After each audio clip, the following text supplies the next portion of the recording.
So বন্ধুরা, আপনারা যারা অনেকেই ফেসবুক কিংবা ইউটিউবে শর্টস ভিডিও কিংবা রিলস ভিডিও আপলোড দিচ্ছেন এবং কাঙ্ক্ষিত ভিউ পাচ্ছেন না, কেন পাচ্ছেন না সেটা আজকের ভিডিওতে আমি শর্টলি দেখানোর চেষ্টা করব। আপনারা এই ট্রিক্সটা যদি আপনাদের কাজে লাগান তাহলে ইনশাল্লাহ আপনাদের যে শর্ট ভিডিও কিংবা রিলস ভিডিওগুলো আছে সেগুলোতে ভিউ জেনারেট হওয়া শুরু করবে। আমি একটু ফার্স্টে আপনাদেরকে দেখিয়ে দিই। আমি এখানে আমার একটা টাইমলাইনে দেখিয়ে দিই। দেখেন এই এক একটা ভিডিও কিন্তু আমার এখানে এক একটা ভিউজকে এখানে কাউন্ট করেছে। কেন করেছে সেটা আমি আপনাদেরকে বলছি। আমি কোন ভিডিওয় কী করেছি, কীভাবে আপলোড দিয়েছি সেটা আমি দেখাচ্ছি। এখানে দেখেন এই ভিডিওটা মাত্র 14টা ভিউ, আবার এটা হচ্ছে 1.4K ভিউ। কেন হয়েছে এবং কী কারণ হয়েছে, আমি কোনটা এটা কি অ্যাপ্লাই করেছি আর ওটা কি অ্যাপ্লাই করেছি সেটা আমি আপনাদেরকে দেখাচ্ছি। তো ফার্স্টে আপনারা যখন ভিডিওটাকে আপলোড দিবেন, সাপোজ আমি শর্ট ভিডিও আপলোডটা আপনাদেরকে দেখাচ্ছি। আমি ইউটিউবে চলে আসলাম। তো এখান থেকে প্লাস আইকনে আপলোড চাপ দেওয়ার পরে আমরা এখানে আমাদের সেই কাঙ্ক্ষিত যে শর্ট ভিডিওটা আছে আমরা সেটা এখন এখান থেকে সিলেক্ট করে নিব। তো আমরা সেই কাঙ্ক্ষিত শর্ট ভিডিওটাকে মনে করেন সিলেক্ট করে নিলাম। জাস্ট এটাকে আমরা সিলেক্ট করলাম। তো এটাকে সিলেক্ট করার পর আমরা নেক্সটে ক্লিক করব। সো নেক্সটে ক্লিক করার এখান থেকে ডান করে দিলাম।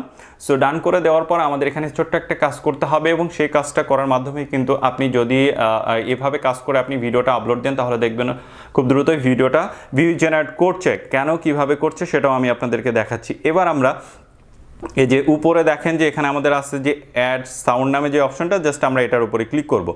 এখানে দেখেন অনেকগুলো সাউন্ড আছে, ভাইরাল সাউন্ড, যেগুলো হচ্ছে প্রচুর পরিমাণে এই ভিডিওগুলো ভাইরাল সাউন্ডগুলো কিংবা মিউজিকগুলো দিয়ে ভিডিও যেগুলো যারা মেক করেছে তাদের কিন্তু এই যে পরিমাণ এখানে দেখেন 7.6 মিলিয়ন শর্ট এটা দিয়ে ভিডিও মেক করা হয়েছে এবং এগুলো ভিউ ভালো পরিমাণে ভিউ জেনারেট হয় এই মিউজিকগুলো ইউজ করার ফলে। তো এখানে দেখবেন যে সবচেয়ে বেশি কোন মিউজিকটা শর্ট ভিডিওতে ইউজ করা হয়েছে আপনি সেটাকে সিলেক্ট করবেন। তো আমি সিম্পলি এখানে জাস্ট এই প্রথমটা ইউজ করলাম, এখান থেকে জাস্ট এই তীরে ক্লিক করে দিব। তাহলে এটা আমাদের ভিডিও সিলেক্ট হয়ে গেল। এবার আমরা জাস্ট এইটিকে ক্লিক করে ওকে করে দিলাম। তো এখানে আমি সাউন্ডটাকে একটু মিউট করে দিই। তো সাউন্ডটাকে মিউট করে দেওয়ার পর এবার এই কর্নারে দেখতে পাচ্ছেন এখানে একটা অপশন আছে। জাস্ট আমরা এখন এই অপশনে ক্লিক করব। ঠিক আছে, আমরা এই অপশনটাতে ক্লিক করব। সো আমরা এখন এই যে এখানে ক্লিক করবো। আমি এটাকে একটু পজ করে নিই। এটা ক্লিক করার পর তারপরে আপনার সামনে এই যে এরকম একটা অপশন চলে আসবে। আপনি কি করবেন, এই যে ইয়োর ভিডিও মানে আপনার যে অরিজিনাল ভিডিওর যে সাউন্ডটা আছে সেটা আপনি এখান থেকে হাই করে দিবেন।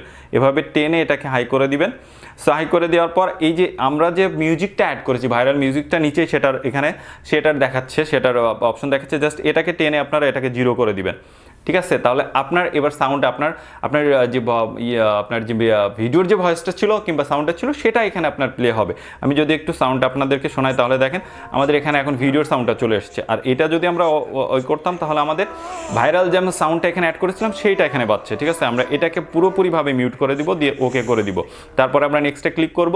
সো নেক্সটে ক্লিক করার পর এখান থেকে আমরা আমাদের এই যে কলম আইকন, এখানে এই যে ভিডিওর উপরে একটা কলম আইকন দেখতে পাচ্ছেন, জাস্ট এখানে থেকে আমরা আমাদের এই ভিডিওর জন্য একটা অ্যাট্রাকটিভ থাম্বনেইল এখান থেকে সিলেক্ট করে নিব। কারণ একটা ভিডিও ভিউ হওয়ার পিছনে কিন্তু থাম্বনেইল মোস্ট গুরুত্বপূর্ণ একটা ভূমিকা পালন করে। তো আপনারা চেষ্টা করবেন অ্যাট্রাকটিভ একটা থাম্বনেইল এখানে সেট করে দেওয়ার। তো এখান থেকে আপনারা চাইলে এইভাবে এখান থেকে থাম্বনেইলগুলো চুজ করতে পারেন। তো আমি ফার্স্টের এটা রাখছি এখানে। এটা অ্যাট্রাকটিভ মনে হচ্ছে কারণ এই থাম্বনেইলটা দেখলে অনেকে ক্লিক করতে আগ্রহ বোধ করবে। জাস্ট আমরা ওকেতে ক্লিক করবো আবারও। সো ওকেতে ক্লিক করার পর এখানে জাস্ট আমরা এবার কি করব, এখানে আমাদের এটার একটা টাইটেল দিব, হ্যাশট্যাগ দিব, ভিডিও রিলেটেড হ্যাশট্যাগুলো দিবেন। হ্যাশট্যাগুলো দেওয়ার পর এখান থেকে এই যে ভিজিবিলিটি এখানে এটাকে আনলিস্ট করবেন। ঠিক আছে, আনলিস্ট অবশ্যই আনলিস্ট থাকবে। এখানে পাবলিশ কিংবা প্রাইভেট এটা কোনোটাই করবেন না। আনলিস্ট করার পরে নিচে এখানে আপনারা চাইলে রিলেটেড ভিডিও এটা সেট করে দিতে পারেন, না দিলে না দিলেন। তারপরে এবার আপলোডে ক্লিক করে দিবেন। ঠিক আছে, তারপরে আপনার ভিডিওটা কিন্তু আপলোড হয়ে গেল। সো আপলোড হয়ে যাওয়ার পর এবার চলে আসবেন ওয়াইটি স্টুডিওতে। ওয়াইটি স্টুডিওতে আসার পর এখান থেকে আমাদের বাকি কাজগুলো করতে হবে। ঠিক আছে, সো আমি আবারও আপনাদেরকে দেখাচ্ছি। আমরা ভিডিওটাকে আপলোড দিয়ে দিলাম। ঠিক আছে, আপলোড দেওয়ার পর আমরা চলে আসবো ওয়াইটি স্টুডিওতে। সো ওয়াইটি স্টুডিওতে আসার পর এখানে দেখতে পাচ্ছেন যে আমাদের সেই ভিডিওটাকে এখান থেকে আমরা খুঁজবো।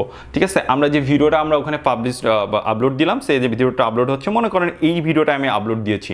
আপলোড দেওয়ার পর এখন আমাদের এই যে এই কলম আইকন এখানে ক্লিক করার পরে বাদ বাকি কাজগুলো আমাদের এখানে ফুলফিল করতে হবে। আপনার এই টাইটেলটাকে আপনি কপি করবেন, এটা কপি করে অ্যাড ডেসক্রিপশনের এখানে পেস্ট করে দিবেন। এখানে কিছু টাইটেল ডেসক্রিপশন আপনারা হ্যাশট্যাগ এগুলো ব্যবহার করবেন। ব্যবহার করার পর এখানে অডিয়েন্সের এখানে হচ্ছে গিয়ে যদি আপনার এই ভিডিওটা কিডসের জন্য না হয় তাহলে এখানে no it's not made for kids এটা সিলেক্ট করে দিবেন। দেন তারপরে ব্যাকে আসলাম। তারপরে এখানে অবশ্যই একটা প্লেলিস্টের আন্ডারে দিয়ে দিবেন। এটা প্লেলিস্টের আন্ডারে দেওয়ার পর এখান থেকে ট্যাগে আমরা আসবো। তারপর অ্যাড ট্যাগের এখানে আমরা এই ভিডিও রিলেটেড কিছু ট্যাগ আমরা এখানে বসিয়ে দিব। ঠিক আছে, ট্যাগ বসিয়ে দেওয়ার পর আমাদের কাজ কমপ্লিট। এবার আমরা জাস্ট সেভে ক্লিক করব। সেভে ক্লিক করার পর কিন্তু আমরা এটাকে সেভ হয়ে গেল। এবার আপনি চাইলে এটাকে শিডিউল আকারে অথবা আপনি সঙ্গে সঙ্গে আপনি এখানে পাবলিশ করার জন্য যে ভিজিবিলিটি এখানে আসবেন, পাবলিশে ক্লিক করবেন, দেন তারপরে সেভে ক্লিক করবেন, তাহলে ভিডিওটা পাবলিশ হয়ে যাবে। এভাবে আপনারা আপনাদের শর্ট ভিডিওগুলো পাবলিশ করেন, ইনশাল্লাহ দেখেন আপনাদের সেই ভিডিওগুলো ভিউ জেনারেট করবে। আশা করি বুঝতে পারছেন কীভাবে শর্ট ভিডিও প্রপারলি আপলোড করবেন এবং ভিউ জেনারেট করবেন এবং আপনার ভিডিওগুলোকে ভাইরাল করবেন, সেটা ছোট্ট একটা ট্রিক্স আপনাদেরকে দেখিয়ে দিলাম। তো ভিডিওটা ভালো লাগলে অবশ্যই লাইক কমেন্টস করে আমাদের সাথে থাকবে, আর যারা চ্যানেল থেকে দেখছেন চ্যানেলটাকে সাবস্ক্রাইব করে সাথে থাকুন। ভালো থাকবেন, আল্লাহ।